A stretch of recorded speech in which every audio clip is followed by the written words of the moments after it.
Senhor Deus, nós louvamos o Teu nome e cá estamos, ó Senhor, para Te adorar.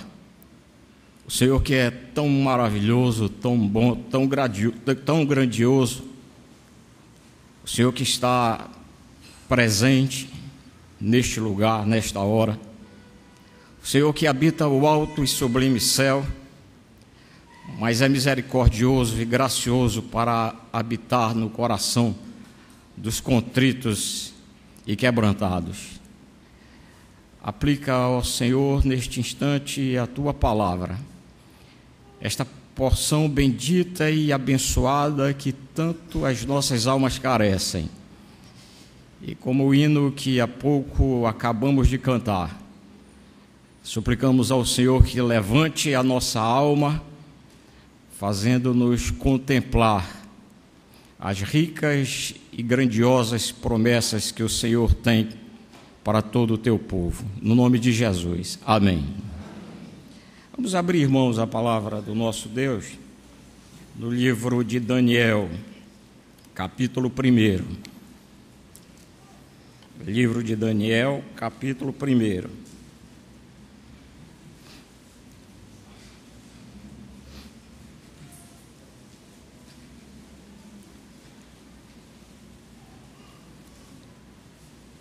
Ezequiel, Daniel,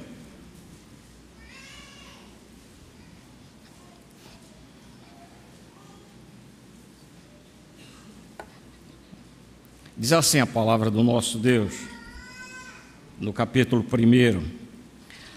No ano 3º do reinado de Jeoaquim, rei de Judá, veio Nabucodonosor, rei da Babilônia, a Jerusalém e a sitiou.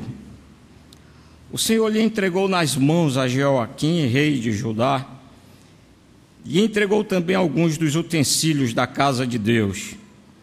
A estes levou-os para a terra de Siná, para a casa de seu Deus, e os pôs na casa do tesouro do seu Deus.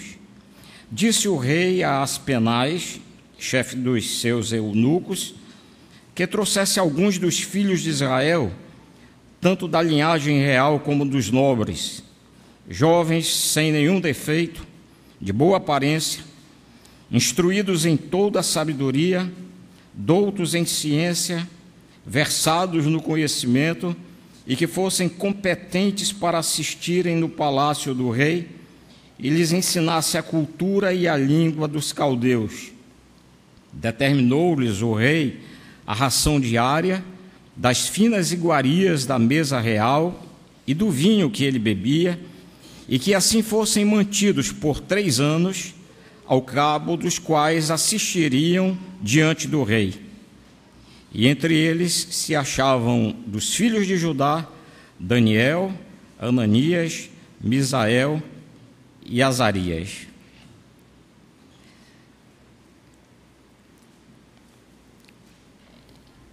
Você já percebeu que a Escritura Sagrada, a Bíblia Sagrada, é um livro que conta a história de vidas que inspiram. Na sabedoria de Deus, Ele não apenas coloca na Escritura Sagrada a história de homens bons que servem de exemplo, mas coloca também a história de homens que praticaram os seus erros e que o Espírito Santo toma também essas vidas para nos trazerem lições. E é interessante nós destacarmos nesta introdução, que o próprio Evangelho é o testemunho da vida de Cristo, do Cristo Deus que se fez homem para habitar entre nós, vivendo a nossa vida. E a vida de Cristo, a razão de ser do Evangelho, inspira as nossas vidas, e o Espírito Santo fez a Escritura Sagrada, contando a história de vidas para também inspirar as nossas. Hoje nós vamos estudar, o assunto é grande, mas eu vou reduzir ao máximo, e vocês já sabem muito dessa história de vida de Daniel. Nós vamos estudar a sua história, a história de Daniel, que é uma história bonita. Se a gente tivesse de dar um tema, a gente diria assim: a trajetória de uma vida bonita. A palavra de Deus, ela sempre conta histórias de homens, mas sempre mostra os senões de sua vida. A história de Davi é uma história belíssima, mas o Espírito Santo faz o registro de um momento trágico para a vida de Davi. Nós lemos a história de José, já estudamos aqui, e a história de José é belíssima. Nós não encontramos nada que venha depor contra a vida de José. Tal é a história que vamos estudar nesta noite, de Daniel. E eu quero convidar a sua atenção porque é uma história tão atualíssima, é uma história dos nossos dias, e Deus, em sua sabedoria, inspirou a vida deste homem para aplicá-la, a fim de que sejamos nós inspirados a vermos que homens como nós, que tiveram a natureza que nós temos, sujeitos às mesmas tentações e paixões, esses homens se dispuseram a fazer a vontade de Deus. E é então com essa introdução, nesse espírito, que peço a Deus que faça essa aplicação de sua palavra ao seu coração e ao meu coração também. Que Deus nos abençoe.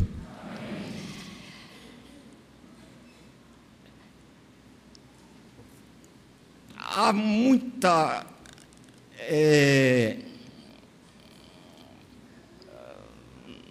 não há uma palavra certa para se dizer com quantos anos Daniel saiu de Judá. A Babilônia invadiu a cidade e levou alguns jovens cativos, muita gente cativa, mas ele priorizou levar a nata da juventude, a turma estudada, inteligente, que tinha cultura. A maioria fica nos 14 anos, pelos cálculos que vão fazendo até do final da vida de Daniel. Então imagine Daniel, 14 anos. O exército da Babilônia invade a sua terra depois de vários anos de cerco.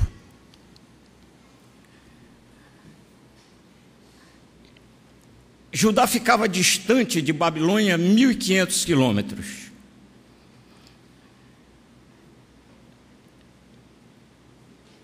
E essa meninada teve de caminhar esses 1.500 quilômetros de pé. Não havia carro, nem o trem que era chamado Expresso da Morte de Hitler para transportar os judeus de um lado para o outro. Alguns fizeram um cálculo que se eles andassem 25 quilômetros, e olha que andar 25 quilômetros por dia, se eles andaram 25 quilômetros por dia, certamente eles passaram... Quem é bom de matemática aí? 25 quilômetros, 1.500 dividido por 25 quilômetros, vai dar quanto? Quantos meses, aliás? 2 meses. Então, 2 meses de caminhada, 2 meses de caminhada.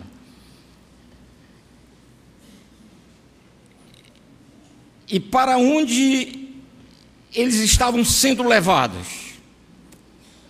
Estavam sendo levados para a Babilônia, a grande Babilônia, que as Escrituras em vários pontos, a apresentam como uma potência, uma cidade rica, poderosa, orgulhosa, arrogante, destruidora, violenta, cheia de maldade e perversidade.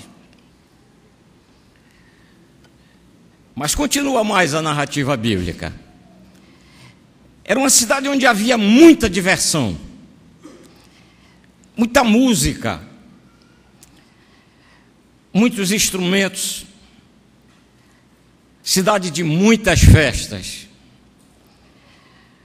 A Bíblia diz que ela era considerada a mais grandiosa de todos os reinos, a mais gloriosa dos reinos, era a capital do mundo. A palavra de Deus não deixa de citar que era uma cidade idólatra, considerada a mãe da adoração de ídolos, fomentadora da idolatria, mãe das prostituições, considerada como a grande prostituta. A cidade era imoral e exportava imoralidade.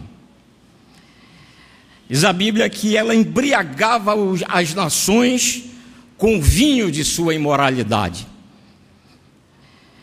A cidade, figuradamente, diz a Bíblia, carregava nas mãos taças cheias de indecências. Resumindo, a cidade era imoral, a cidade era idólatra, a cidade era corrupta.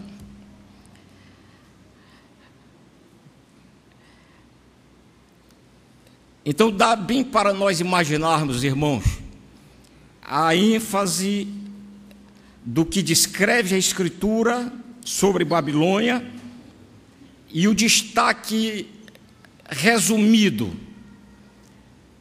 A cidade era idólatra e a cidade era imoral. E é interessante a gente fazer esse destaque nessa introdução, porque a idolatria ela está sempre associada à imoralidade. A idolatria está sempre associada à imoralidade. Quando nós vemos essas procissões lá do Círio de Nazaré, em Belém, de Aparecida no sul, uma no norte, outra no sul, nós vamos nos deparando com a realidade brasileira de imoralidade, de impureza, de devassidão. Quando a gente lê a Epístola aos Romanos, que era uma cidade tipicamente babilônica, nós vamos encontrar o apóstolo Paulo apresentando a cidade como uma cidade impiedosa. E essa palavra impiedosa está ligada à religiosidade que leva à idolatria que imperava em Roma, e uma cidade pervertida, era uma cidade depravada. E Roma ficou conhecida como uma cidade idólatra e uma cidade depravada. Então, Babilônia era uma cidade assim, cidade poderosa, rica, progressista, de muitos ricos, uma cidade que todo mundo queria conhecer, todo mundo queria viajar para lá, era o centro do mundo, a capital do mundo, a terra dos prazeres. Mas a palavra de Deus, que faz um diagnóstico além dos nossos olhos, diz que essa cidade era uma cidade corrompida, era uma cidade que embriagava as nações. E é importante esta introdução para o que nós vamos aplicar daqui a pouco. Foi exatamente para uma cidade com esse estilo de vida imoral, pervertido, que uma criança de 14 anos vai. Pense no seu filho de 14 anos. Para nós pais é uma criança que precisa de cuidado, de acompanhamento. Imagine, 14 anos, os pais foram levados para um lado, e é interessante como o povo judeu, em sua história, é sempre vítima dessas longas caminhadas, desses exílios. Os pais para um lado e aquela criançada para outro lado. Daniel era um jovem inteligente, culto, sabido, preparado, estudioso.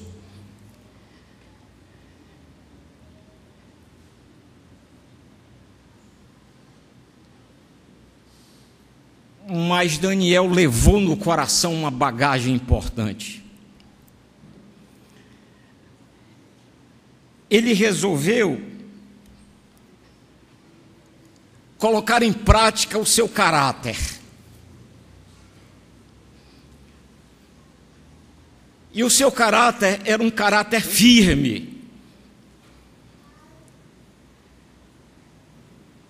E a expressão bíblica que diz assim, Daniel, junto com os seus companheiros, mas enfatizando Daniel e aplicando ao texto, Daniel assentou, Daniel resolveu firmemente no seu coração, na sua cabeça, resolveu firmemente, deliberadamente, não se contaminar com as finas iguarias do rei. Comecem a ver a beleza desta vida. Para dias como os nossos dias, quando as pessoas fazem questão de não manter caráter, não ter caráter,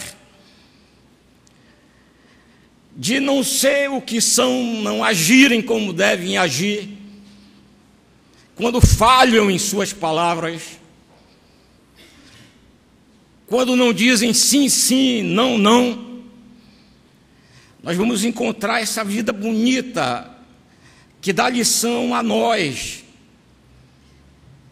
Ele resolve firmemente. Mas vejam a beleza dessa vida, e os jovens que estão aqui, antes de nós chegarmos na velhice deste homem, vejam que ele cresceu, ele terminou de crescer em Babilônia. Ele estudou na Universidade de Babilônia, na Universidade Real de Babilônia, para ser instruído em toda a ciência e cultura da época.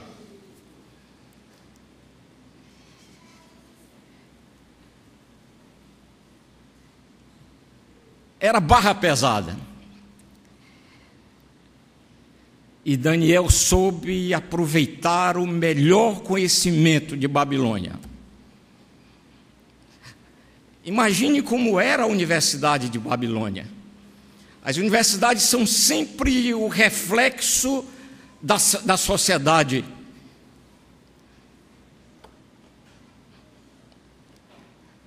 A universidade era também corrompida.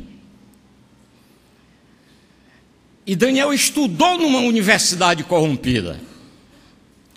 Daniel estudou numa universidade onde os professores eram imorais, tinham ideias depravadas. Por vezes, caminhando ali pela UNIT, você percebe cada traje de moça indo para a escola, para a universidade. Cada traje indecente, imoral, depravado, mocinhas vão para a universidade.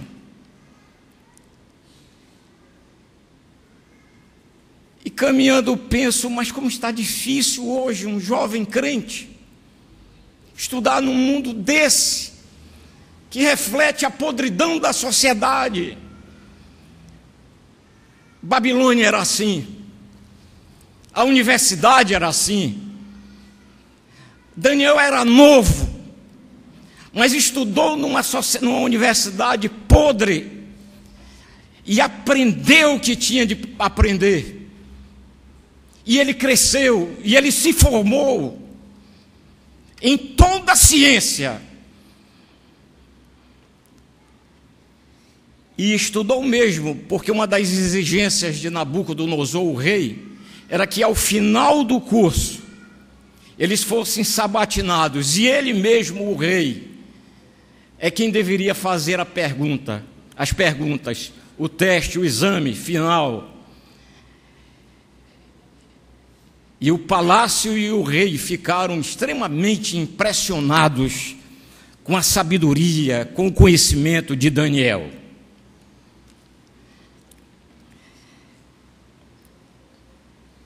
Ele se destacou por sua inteligência. E diz a Bíblia que ele passou a cuidar dos interesses do rei. Sabe o que é que Daniel foi ser? Diga aí, descubra aí. Ainda não, ele não é primeiro-ministro ainda não. Ainda aqui não. Foi ser funcionário público. Ele foi trabalhar no Palácio do Planalto, em Brasília. Não sei se no andar de cima da presidência da República ou abaixo um pouquinho. Mas ele foi trabalhar assim. Conheci um homem, e ele não era de mentira, pastor, colega meu, que Deus já o levou, não é sergipano. Um dia ele precisou ir lá em Brasília e desceu um elevador, e no elevador vinha um ministro, umas secretárias lá, umas moças e outros homens, e ele disse, e eu creio no que ele disse, porque ele era homem de bem. Falaram tanta coisa podre naquele elevador, no momento em que desciam, que ele disse: Franklin, eu sou um pecador como todos os outros, mas eu senti tanta nojeira que tive vontade de vomitar. Podridão. E a gente sabe, quero nem entrar nisso aí. Daniel foi ser funcionário no Palácio do Planalto da Babilônia. Por sua inteligência, por sua competência, por sua amabilidade, ele era um sujeito extremamente simpático. E acontece que no reino babilônico, em seu trabalho, Daniel tem duas características que são tão importantes para nós que vivemos nestes dias, nesta geração, neste tempo, que foi a fidelidade e a vida responsável. Ele procurou trabalhar isso, ser responsável, ter uma vida responsável. E essa palavra responsabilidade precisa ser restaurada, revivida, reavivada em nossos dias, nós como cristãos. E ele procurou cultivar a fidelidade, um homem fiel, que é uma exigência de Deus, que nós sejamos fiéis, E ele cultivou isso, irmãos, que é importante. Cultivar a fidelidade e a responsabilidade, mesmo neste mundo, no mundo caído, que vai de mal a pior, um mundo de iniquidade, o mundo que nós temos visto.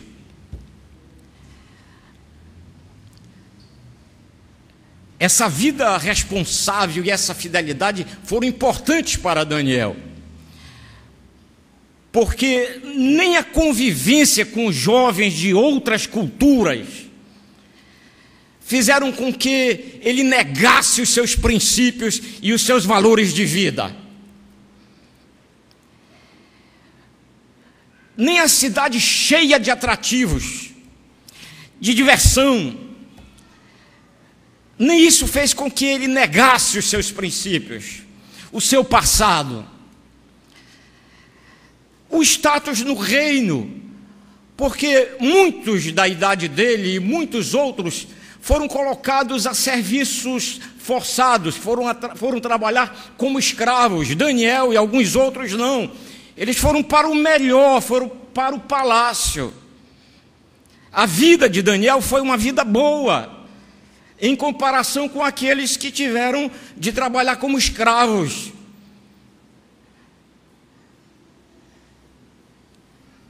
Mas nem o status. Ele que viveu e conviveu com a elite do palácio, da capital do mundo da época, nem isso fez com que ele negasse os princípios que ele havia recebido de seus pais.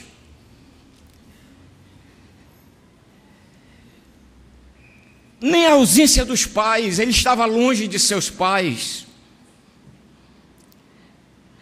Os pais sempre, a presença dos pais sempre inibe as nossas ações. E como há tanta gente que se perde quando viaja para um lugar sem os seus pais e acabam fazendo as suas loucuras porque estavam ausentes dos pais. Daniel, como cativo, obrigado a estar ali, longe dos pais, com status, nem isso fez com que ele negasse o princípio, os valores de vida, nem isso. Nem os mestres, nem os estudos, nem o conhecimento adquirido tiveram a força de fazer com que ele renunciasse às virtudes. Agora, onde isso? Em Babilônia, a cidade corrompida, a cidade podre, onde em tudo havia corrupção. Daniel sabia andar por esse meio e por esses corredores. Ele mantinha a sua vida responsável e a sua fidelidade a Deus.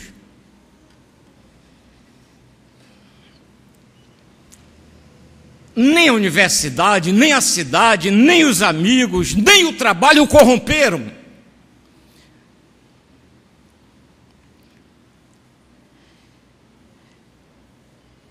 E a pensar que tem sido tão comum as pessoas se corromperem hoje por tão pouco. Vende-se uma herança de bênção que se recebeu na infância por passageiros prazeres. Vende-se a consciência hoje a qualquer preço. Nega-se a família, o nome, a tradição, a história, a religião, a fé, tudo por tão pouco.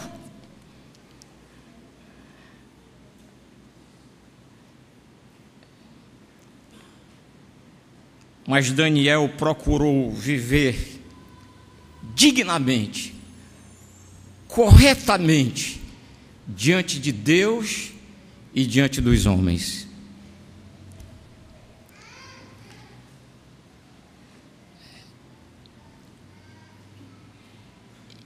Por sua sabedoria, ele foi nomeado para ser conselheiro de vários reis que foram substituindo Nabucodonosor. No reinado de Dario, houve um fato interessante.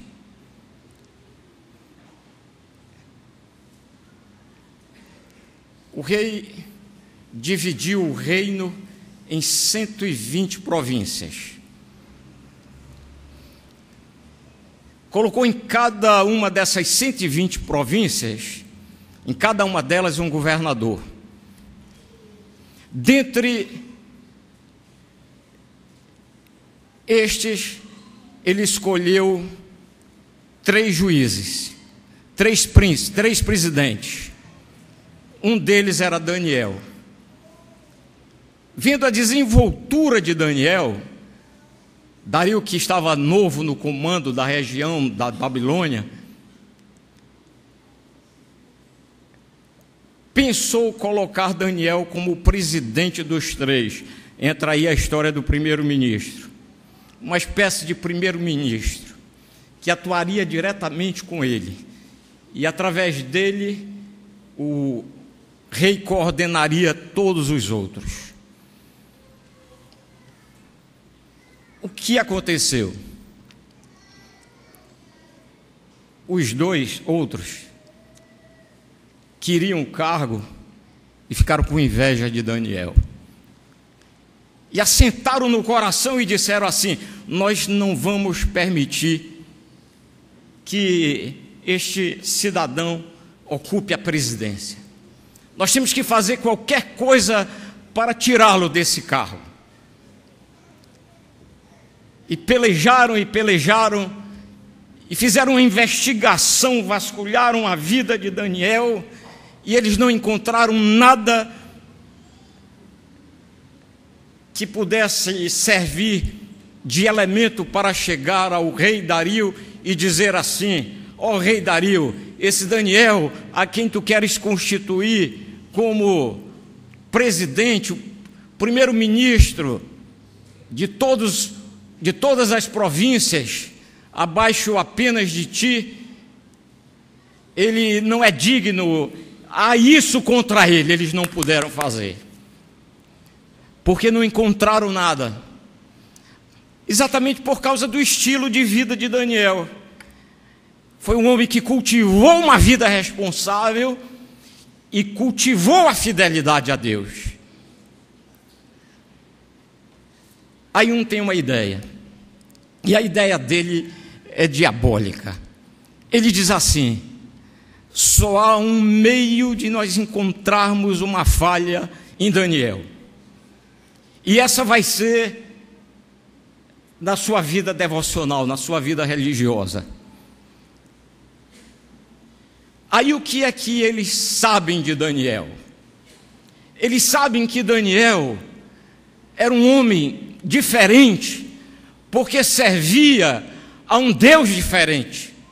Ele não era como todos os outros, que adoravam seus deuses e compartilhavam das mesmas práticas, do mesmo liberalismo, da mesma depravação. Daniel não. Daniel não fazia nada daquilo e nenhuma daquelas coisas, porque o seu Deus era um Deus único, era um Deus diferente. E eles sabiam que Daniel tinha um envolvimento tão grande com este Deus, que ele não deixava de ter o seu momento com ele. Pois nos diz a Bíblia que Daniel orava ao Senhor, pedia ao Senhor, estava sempre buscando ao Senhor, e ele orava de uma maneira diferente. Ele ia para o segundo andar do seu prédio, abria as janelas que davam para Jerusalém, a Jerusalém que havia ficado lá naquela tristeza, naquela miséria, naquela ruína, porque só o povo bem pobre, bem miserável, sem trabalho, Nabucodonosor havia deixado ali. E o que acontece então é que Daniel orava, intercedendo, para que Deus se lembrasse do povo, da cidade que se chamava pelo seu nome, onde haveria de nascer o grande rei, o Senhor dos senhores.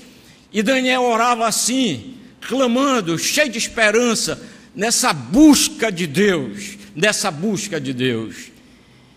E os homens disseram: é por aí que nós vamos apanhá-lo. E o que fizeram? Fizeram uma lei, e a lei era a seguinte: durante 30 dias no reino, ninguém vai poder fazer uma oração, um pedido a qualquer Deus ou a qualquer homem, só ao rei Dario. E eles prepararam um decreto, chegaram à presença do rei e disseram: ó rei, nós, presidentes, governadores, funcionários, oficiais, preparamos um decreto, e o decreto é este: que durante 30 dias não se faça nenhuma oração a nenhum Deus, a nenhum homem, senão só a ti. E aquele que transgredir esse decreto e for apanhado fazendo uma oração a qualquer pessoa, seja jogado na cova dos leões. Daniel continuou com a sua vida normal. No outro dia, lá vai Daniel, abre as janelas e ora. E eles foram lá para apanhá-lo. E viram. E de repente saíram correndo em direção ao rei e disseram: ó rei, aquele Daniel que foi trazido lá da tribo de Judá, ele acaba de desobedecer o teu decreto, porque nós o apanhamos agora mesmo, fazendo uma oração ao seu Deus. E tu sabes, ó rei, que essa lei é dos medos e dos persas. A lei do Medo e dos persas era uma lei considerada irrevogável. Ninguém pode revogar essa lei, nem tu mesmo podes revogar esta lei. É lei dos medos e dos persas. Daniel deve ser jogado na cova dos leões. O rei ficou muito triste, porque Daniel era um funcionário que ninguém queria perder, como até hoje ninguém quer perder um bom funcionário. Ninguém queria perder Daniel. O rei não queria, porque ele era de confiança. Ele abençoava o próprio rei com a sua presença, tal qual Daniel, tal qual José em sua fidelidade lá no Egito. E ele se esforçou para ver se podia fazer uma coisa para livrar Daniel. Mas a cada tentativa, os inimigos de Daniel, sempre a oposição, disse: ó rei, é a lei dos medos e dos persas, é lei irrevogável, ninguém pode revogar. Não tendo outro jeito, o rei disse: tragam Daniel. E Daniel foi jogado na cova dos leões. Leões famintos. Mas é uma cena bonita esta, porque o rei ficou tão triste, e dá-nos a entender o texto que isso aconteceu no declinar do dia. Daniel foi levado à cova dos leões quando a noite já chegava, o dia já terminava, o sol já declinava. Daniel foi levado para a cova dos leões, foi lançado lá, e diz o texto que o rei ficou triste mesmo. Ele foi para casa e naquele dia ele não quis comer. Havia a orquestra do palácio que tocava todas as noites para satisfazer o rei. Ele disse: não, hoje eu não quero que tragam música, a minha presença, não quero ouvir nada. Ele deitou para dormir, mas não conseguiu dormir, não conciliou o sono, passou a noite sem dormir, triste por Daniel e chateado consigo mesmo, como ele se deixou levar tão facilmente, tão prontamente, tão rapidamente, pela maldade dos homens, pela inveja dos homens, pelo coração dos homens, pela malícia.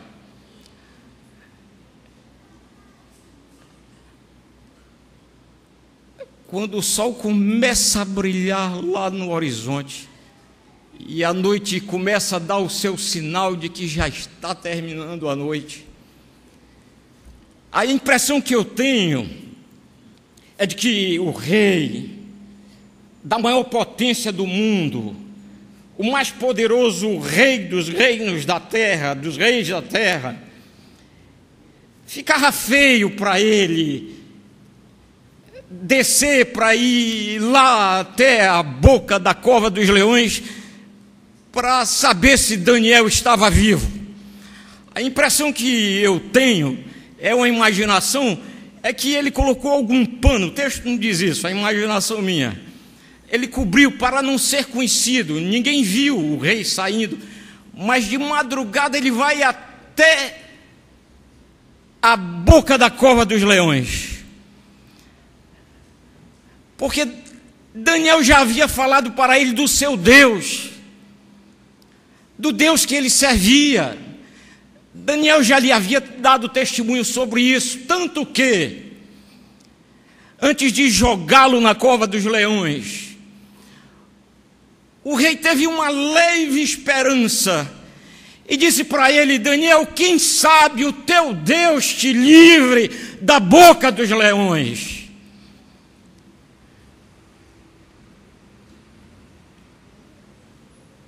E o rei Dario desce até a cova dos leões. Dario estava com 62 anos de idade, a minha idade.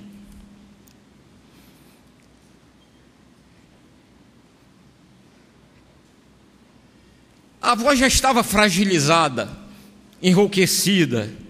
Havia passado a noite insônia, não havia comido nada. A tristeza abafava a sua voz. E creio que ele disse assim: Daniel, porventura tenha se dado o caso de o teu Deus ter te livrado dos leões, Daniel. Aí um silêncio pequeno,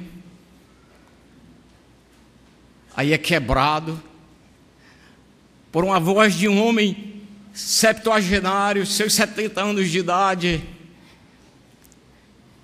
Sim, ó Deus, sim, ó Rei, o meu Deus, a quem continuamente sirvo, Ele mandou o seu anjo, que tapou a boca dos leões, e me livrou, de modo que nenhum arranhão há em mim, porque Deus viu que eu sou inocente para com Ele, e inocente também para contigo, ó Rei, pois mal nenhum eu fiz a ti. O rei ficou numa alegria, vibrou de alegria, e chamou os seus servos, e disse: corram, venham, desçam, tirem Daniel da cova dos leões. E Daniel, certamente desceram uma corda, e tiraram Daniel de lá. E uma curiosidade pública, todos queriam topar em Daniel, tocá-lo, para ver se havia algum arranhão, e a Bíblia diz que não havia arranhão nenhum. E o rei disse: agora, Deus de Daniel é o Deus que deve ser honrado, louvado, exaltado, reconhecido, porque não há rei como ele, é Deus que protege os seus servos. E ordenou que todos aqueles que fizeram a trama contra Daniel fossem jogados na cova dos leões. E a Bíblia mesmo diz que antes que eles tocassem o solo daquela caverna, daquela cova, os leões famintos os despedaçavam e trituravam e quebravam os seus ossos. Quebravam os seus ossos.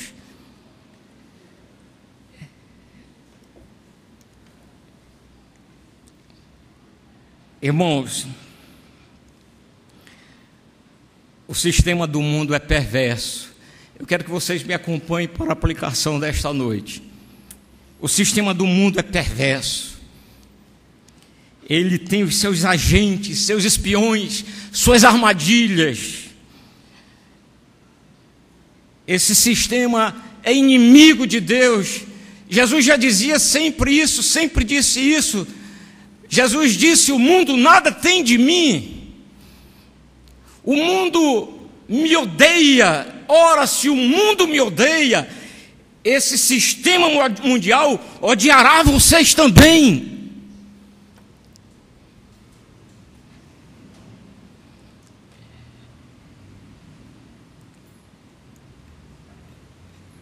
É incrível, irmãos, como o mundo ímpio se incomoda com a vida dos justos.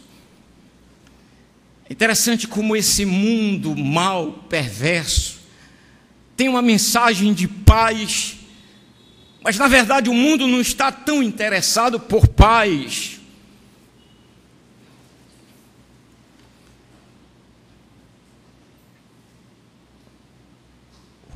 O mundo, irmãos, se incomoda com o progresso honesto dos homens de Deus.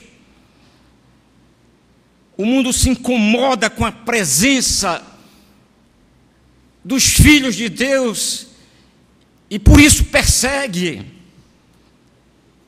quer aniquilar, quer fazer com que desapareça da terra. Incomoda ao mundo aqueles que querem viver em justiça.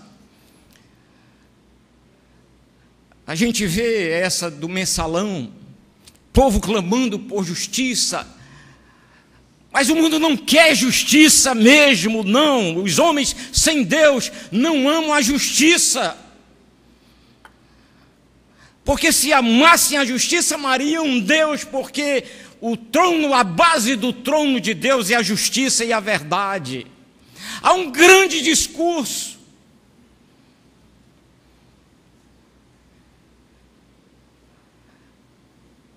O mundo é cruel. A Babilônia é cruel. A estrutura babilônica é cruel.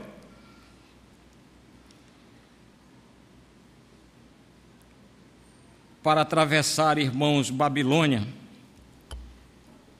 o que foi que Daniel fez? Daniel cultivou 4 atitudes que nós também precisamos para atravessar este mundo perigoso. A primeira atitude de Daniel foi, e não esqueça, mas não esqueça mesmo, porque você vai precisar delas nessa caminhada que nós temos à frente. Uma coisa que Daniel cultivou foi o temor a Deus. E o temor de Deus é importante para a minha vida, para a sua vida, porque o temor serve como freio para as nossas atitudes. Nós não fazemos isso, aquilo, nem faremos aquilo outro, porque há um Deus, e nós tememos a Deus. Eu temo a Deus, eu não vou fazer isso. E nisso Daniel era resolvido. A importância, lá no início, dele ser aquele homem que resolveu firmemente. Nós precisamos ter esse coração temente a Deus. Teme ao Senhor. A Bíblia é cheia dessa expressão. Teme a Deus, teme ao Senhor, teme ao Senhor. Porque o temor a Deus nos dá forças para não fazermos as coisas que a nossa natureza nos impulsiona e nos pressiona tantas vezes para fazer. Mas o temor a Deus vem e impede. José não cometeu aquela coisa horrível lá no Egito, porque ele disse: como eu vou pecar como vou cometer tamanho pecado contra Deus? Temor a Deus. Daniel cultivou esse temor. E os servos da Escritura Sagrada, e tantos servos hoje neste mundo de Deus, que vivem e atravessam esta Babilônia, têm esse temor a Deus, temor a Deus, temor a Deus, mesmo porque a Bíblia diz que o temor a Deus é o princípio da sabedoria, e a gente poderia parafrasear acrescentando sabedoria de vida, sabedoria de vida. Temor ao Senhor é o princípio de como se viver bem neste mundo, nesta vida. Segunda atitude, Daniel cultivava uma vida devocional. Como é importante, irmãos, leitura da palavra e oração. Não é ocupação, não é tarefa para manter os crentes ocupados. É simplesmente uma necessidade da nossa alma. Quem não lê a palavra de Deus e não medita na palavra de Deus, não tem de Deus o conhecimento e a luz e a lâmpada para brilhar no caminho, no seu caminho, tão importante para vermos onde pisamos.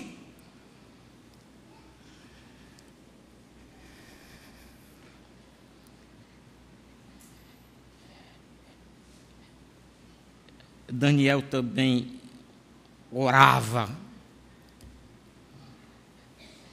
E orava cheio de esperança. Orava com tamanha fé que a Bíblia nos diz, no encerramento de uma de suas orações, a maneira como ele encerra essa oração, depois de interceder pelo seu povo, olhando pela mesma janela, olhando para a direção de Jerusalém, vendo a situação daquela gente, da igreja de Deus naquele lugar. Ele tinha essa atitude, como também temos nós hoje de termos esta atitude. Em sua oração ele enchia com um clamor, na qual ele dizia: ó Senhor, ouve! Ó Senhor, perdoa! Ó Senhor, atende! Ó Senhor, age! Ó Senhor, não te retardes! Por amor de ti mesmo, meu Deus, manifesta-te! Porque a tua cidade e o teu povo são chamados pelo teu nome.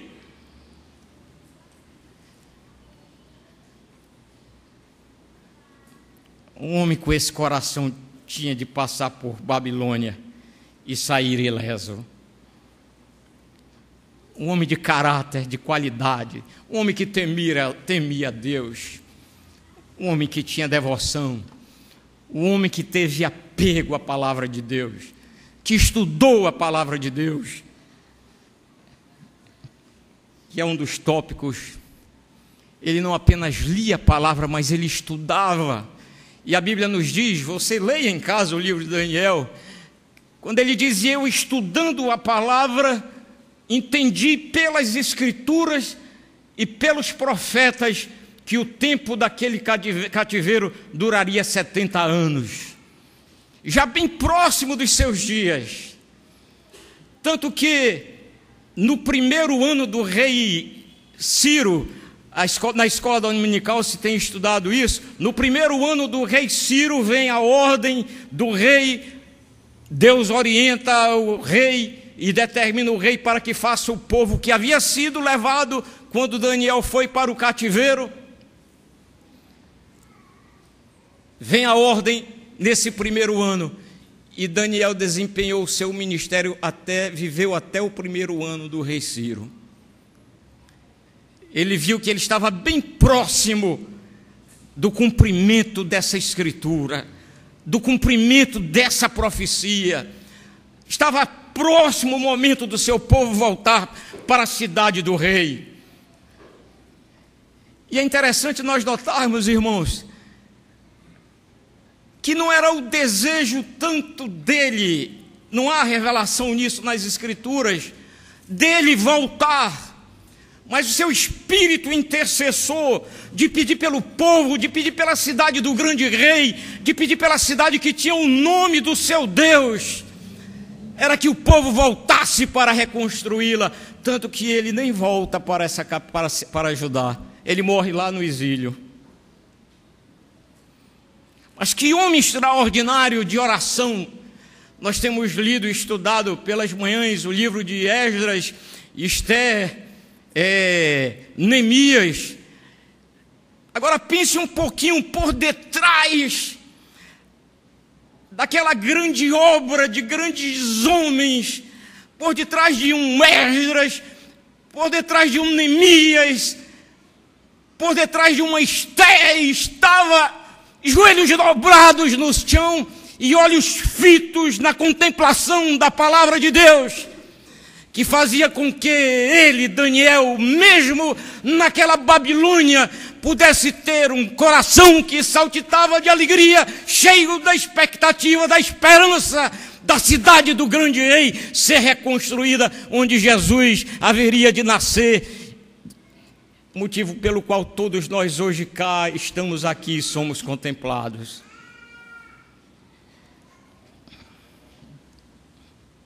Então Daniel,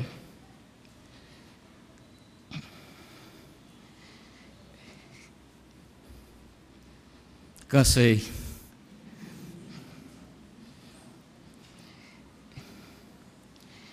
Então, Daniel desenvolveu essas atitudes: temor a Deus, vida devocional, estudo da palavra, e um quarto e último que se consegue aprender de todo o contexto: espírito quebrantado, que o levava à humildade. O poder não subiu a cabeça de Daniel.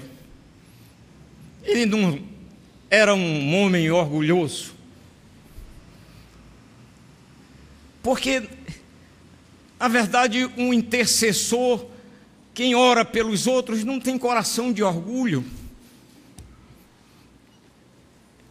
porque nem chega a olhar para si próprio, olha para Deus e para o próximo. Ele sempre procurou exaltar a Deus. Isto, irmãos, resume uma coisa: é que Daniel viveu a sua vida buscando a Deus. Um dos últimos estudos que fizemos aqui foi de Salomão, certamente vocês estão lembrados. Salomão buscou a Deus. Quando ele deixou de buscar a Deus, ele se corrompeu com os ídolos e com as mulheres do seu reino. Daniel, ele cultivou essa busca diária de Deus, que é o que, irmãos, neste mundo, nós vamos entrar já para a aplicação. Neste mundo, nós precisamos buscar muito o Senhor. Como a nossa alma está precisando buscar mais de Deus, porque os dias são maus, os dias são maus. E uma coisa bonita, porque é tanta coisa bonita em Daniel, é que Daniel é aquele tipo que soube equilibrar a vida. Exatamente pelas virtudes, por essas virtudes que vocês anotaram. Ele era competente no trabalho e consagrado ao Senhor. Como a gente tem a tendência a desequilibrar. Ou a gente se ocupa demais no trabalho e esquece de Deus, ou a gente se dedica mais a Deus e esquece o trabalho. Daniel equilibrou. Competente no trabalho, ao mesmo tempo que era consagrado ao Senhor. Que vida bonita a vida de Daniel, que vida bonita. Partindo para as aplicações, irmãos, vocês já ouviram dizer que é o homem que faz o nome. Já ouviram dizer isso? É o homem que faz o nome. É o homem que faz o nome. Por exemplo, você tem um nome, me dê um nome aí mais comum, para eu não ser apedrejado se sugerir um nome que ninguém tenha por aqui. Hein? Me citem aí, participem, um nome assim, bem comum, bem comum. Maria José, vamos botar um nome mais bonito, outros menos bonito que Maria José. Vamos botar um Francisco, pronto, Francisco. Nenhum problema com os Franciscos. Como é teu nome? Francisco. Para uns é Chico, até brincam, né? Chico e Francisco é como 6 mais 6, 6 meia dúzia. Mas de repente Francisco estuda, cresce, fica famoso Aí é o doutor Francisco. Aí tem que ter toda uma solenidade, doutor Francisco. Então, quem fez o nome Francisco ter um brilho foi o homem que recebeu o nome de Francisco. No caso de Daniel, foi diferente. Foi o nome que fez o homem. Foi o nome que fez o homem. Daniel quer dizer, Deus é meu juiz. Olha você ter um nome que tenha esse significado. Deus é meu juiz. E o nome pesa. Naqueles tempos, o nome estava muito ligado à personalidade. Por isso que naquele tempo os pais faziam questão de colocar um nome que viesse a influenciar na personalidade daquele menino. Por isso que é comum no Velho Testamento a gente sempre encontrar o significado nos nomes, e você vai perceber que a maioria dos nomes influenciaram os homens. E tal aconteceu com Daniel. Isso foi importante porque deu consciência a Daniel na sua vida, na administração da sua vida. Deus é meu juiz, Deus está me vendo, Deus é quem me julga, Deus olha para mim, Deus é o meu juiz, Deus está comigo. Então eu tenho de andar direito, eu tenho de andar certo, eu tenho de andar correto, eu tenho de lutar na vida, tendo uma vida responsável e sendo fiel por causa dessa consciência que eu tenho, que nós devemos ter. E como cristãos, diz a Bíblia, boa deve ser a nossa consciência. Como nós devemos ter uma boa consciência? Porque se não tivermos uma boa consciência, nós não podemos fazer como Daniel, que ia orar lá no apartamento com as janelas abertas. Porque sem boa consciência não se ora. Sem boa consciência não se ora. Sem boa consciência não se medita nas Sagradas Escrituras. Não há como. Porque Deus está vendo. É a palavra de Deus falando com você. Quando você ora, é você falando com Deus. Como fazer isso sem boa consciência? É preciso que sejamos como Daniel, sejamos os Daniéis dos nossos dias, para que a nossa meditação tenha o eco do Espírito Santo no nosso, testificando no nosso coração das verdades dele. É preciso que ao abrirmos a nossa boca e orarmos ao Senhor, encontremos um eco também do ouvido de Deus, ouvindo a nossa voz, ouvindo o nosso clamor e estendendo a sua mão a nos abençoar. Como é importante, irmãos, a boa consciência. Imaginem só, cidade podre, corrompida, idólatra, imoral, em todos os sentidos. Há um homem de boa consciência, há um homem que tem boa consciência, há um homem que tem Deus como juiz. Que lição para os nossos dias, que lição para a nossa geração, que lição para os homens que estão no comando da nação, ou em outros cargos, ou em qualquer outra situação. Como nós estamos precisando de Daniéis, homens de Deus, responsáveis em tudo e fiéis a Deus.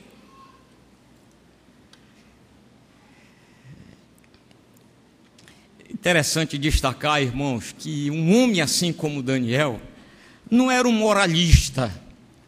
Porque o moralista é aquele que cultua a moral pela moral. Não. Daniel era um homem que primava pelo bom testemunho. Há uma diferença entre moralismo e bom testemunho.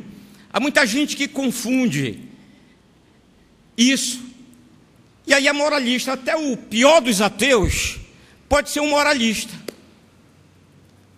Mas ele não dá testemunho. Ele não pode dar testemunho de Deus, lâmpada de Deus, luz de Deus, sal da terra, luz do mundo, ele não pode. O Filho de Deus, o cristão, como Daniel, e como todos nós precisamos, é dar o testemunho, com boa consciência, de que Deus é o nosso juiz, e que nós não fazemos os males, os erros, as práticas indignas, delituosas, por causa da minha aparência, por causa do meu status, por causa da minha situação, por causa da minha família, por causa do meu nome, mas é por causa da consciência que tem que Deus é o juiz. E essa consciência é importante para nós nestes dias.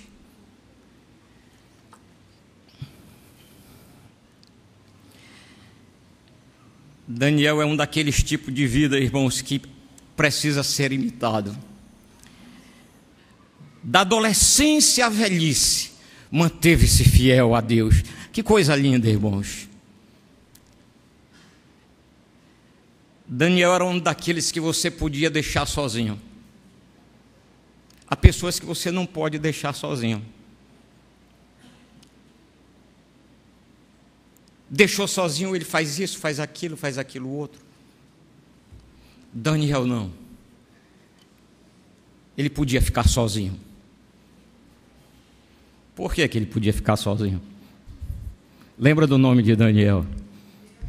Vamos lá, mas está fraquinho. Isso aí eu quero que você saia lembrado. Porque Deus é o meu juiz. Não é a minha esposa que é a minha juíza. Não é o marido que é o juiz. Não são os filhos que são os juízes. Não são os pais os juízes dos filhos. Deus é o juiz. Aí está a boa consciência para atravessar essa Sodoma, essa Gomorra, esse mundo de podridão.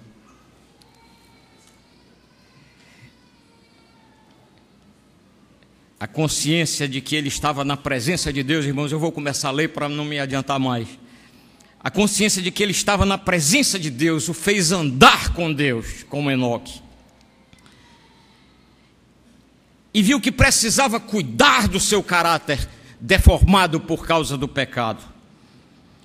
Cuidar de sua profissão e de sua vida devocional. De Daniel pode-se dizer o seguinte: que ele foi fiel na boca, foi fiel nas mãos e fiel no coração. Fiel na boca, dizendo, não, eu não vou me corromper com isso, contaminar, porque a questão não era uma questão de dieta.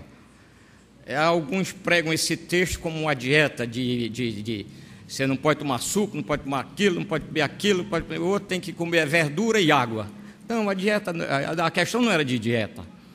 A questão era que aquilo era dedicado aos ídolos. Antes de chegar à mesa daqueles estudantes, passava antes por um sacrifício e uma oferenda aos deuses. Daniel disse, eu não vou comer isso aí não. Prefiro comer verdura e água. Mas eu não vou me contaminar com isso não. Ele foi fiel a partir da boca, nas mãos, que operam, que trabalham no coração. Ele era fiel a Deus, tinha integridade para com Deus.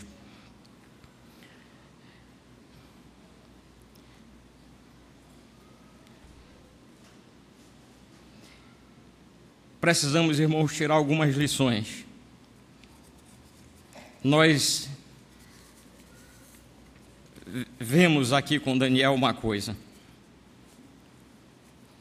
Daniel é alguém que a gente vê assim. Daniel começou a vida bem. E como foi que Daniel terminou a sua vida? Bem. Começou bem e terminou bem. Irmãos, é muito comum em certa faixa etária da vida, talvez a minha, os que têm 40, 50 anos de idade, talvez nessa faixa, a gente dá uma acomodada. principalmente os homens, a gente dá uma acomodada e acaba se descuidando de duas coisas importantes.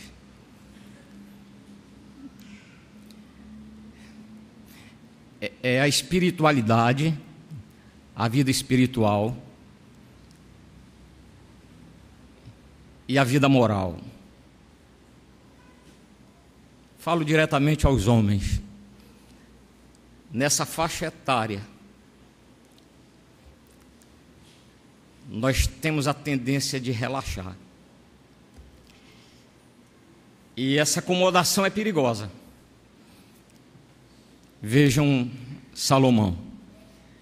Ele se acomodou. E foi uma tragédia. Então, como é importante nós, irmãos, nesta hora, cultivarmos essas virtudes cristãs citadas acima.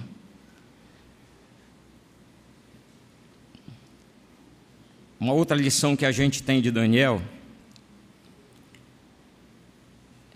é que ele passou pela vida, ele envelheceu, mas ele renovou a sua intimidade com Deus. Essa é a importância da busca constante. A importância da busca constante, buscar a Deus constantemente, nos faz renovar a intimidade com Deus.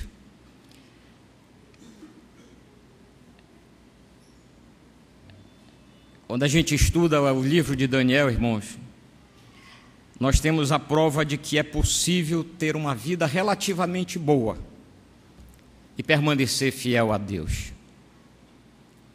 Daniel teve esse tipo de vida em Babilônia.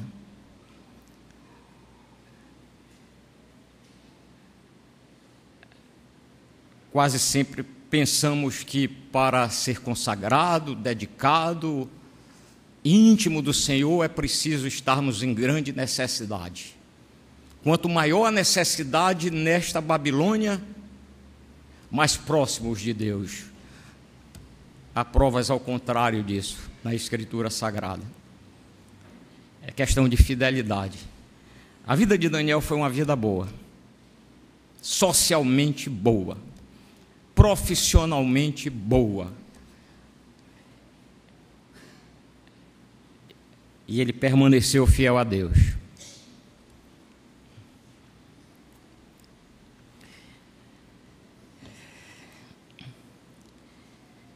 Irmãos, nós estamos em Babilônia. O apóstolo Pedro, escrevendo às igrejas da dispersão, disse: a igreja que está em Babilônia. Babilônia já havia sido destruída, nem existia. Mas é que Babilônia se tornou um símbolo espiritual, juntamente com Sodoma e Gomorra, a era antediluviana, Roma.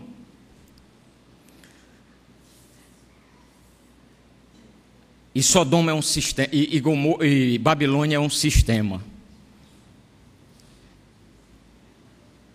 Irmãos, quem está por trás de toda essa maldade no mundo, o inspirador das cidades, dos governos, é um sistema anticristo.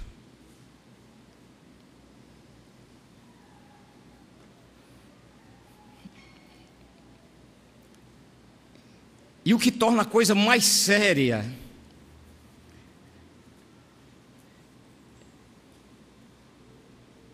é que esse sistema está forte, vivo e ativo, e nós não estamos atentando para ele. Isso é o que é o mais sério.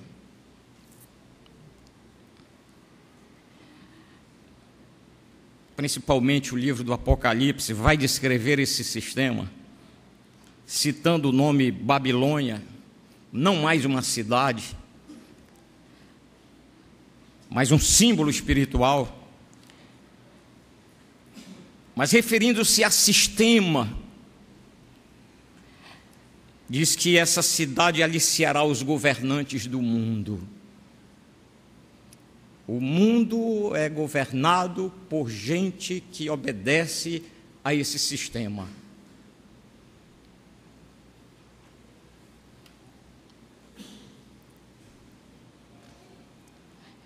Diz lá o Apocalipse que esse sistema enganará as nações.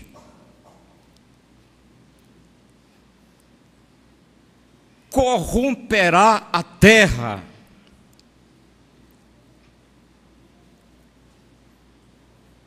Esse sistema será assassino de pessoas inocentes. Quando a gente vê essa mortandade, o desvalor da vida, o desrespeito humano, quanta gente inocente morrendo, das que a gente sabe, das que a gente não sabe, quantas crianças morrendo no ventre de muitas mulheres, de muitas mães, que nem podem dar o seu grito, o seu choro de alegria com a vida. Quantas? Parece que foi agora o México, né?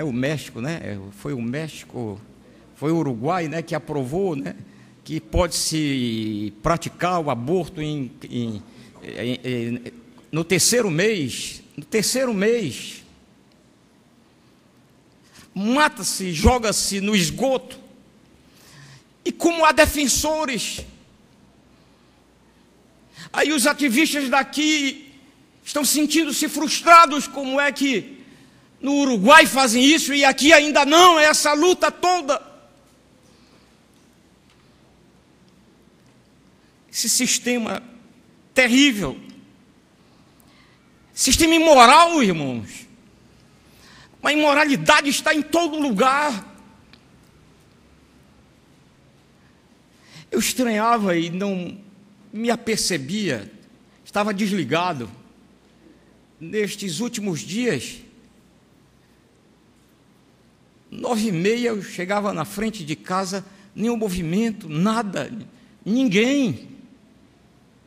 Eu ficava até assustado, assim, por quê? Sabe o que era? Era a novela.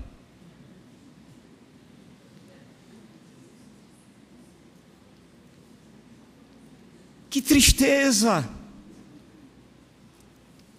O sistema semeando a imoralidade, poluindo as mentes, semeando a podridão, de uma maneira tão sutil, como disse Jesus Cristo no Apocalipse, de uma maneira tão enganosa, usando a cultura, a arte, coisas boas, cultura, arte, música, literatura, coisas tão boas, mas que o sistema se apropriou de tal maneira que hoje dá vergonha você assistir um filme ao lado de um filho ou uma filha.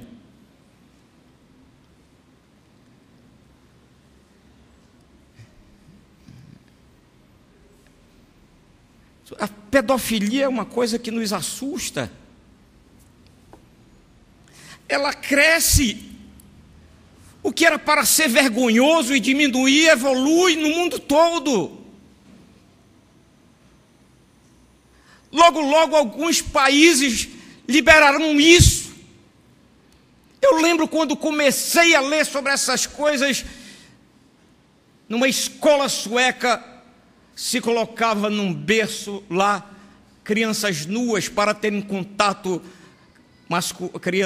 meninos e meninas para terem contato umas com as outras, para aprenderem a sexualidade. O que é a pedofilia? É simplesmente um problema de personalidade. Alguém que foi estuprado quando criança e agora se revolta e sai por aí fazendo, não. Isso é influência desse sistema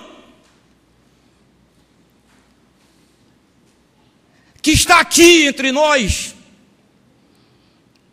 nessa corrupção toda. onde fica difícil haver a justiça de Deus mesmo, onde os homens acabam se corrompendo, mesmo que não queiram ser corrompidos.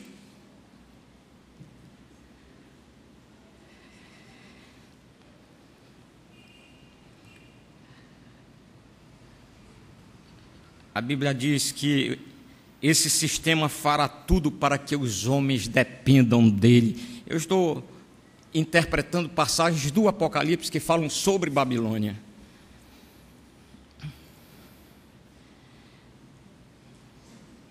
Fará com que os homens dependam desse sistema.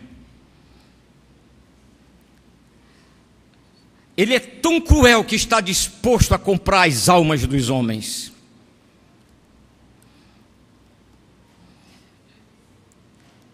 Dá-nos entender o texto que a Babilônia de nossos dias será a fonte de toda riqueza iníqua.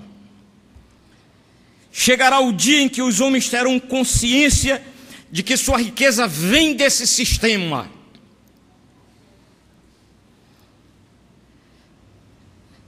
Babilônia estenderá cada vez mais esse sistema global.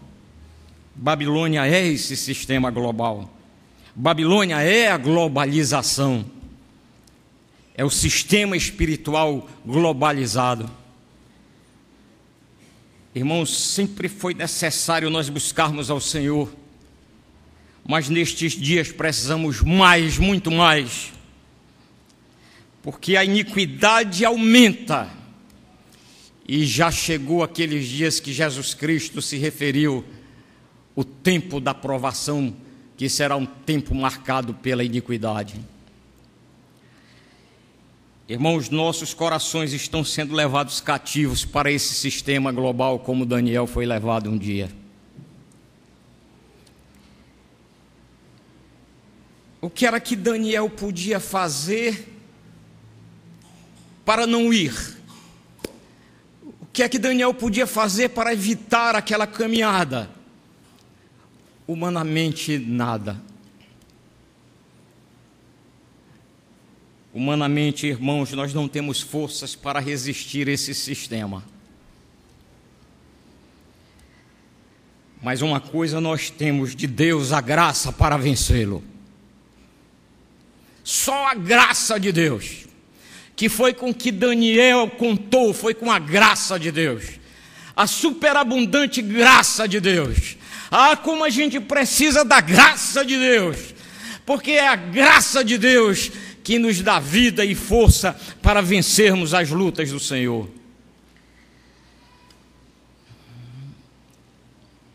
Irmãos, que nossa vida seja como a de Daniel e termine como a dele, que recebeu a seguinte orientação.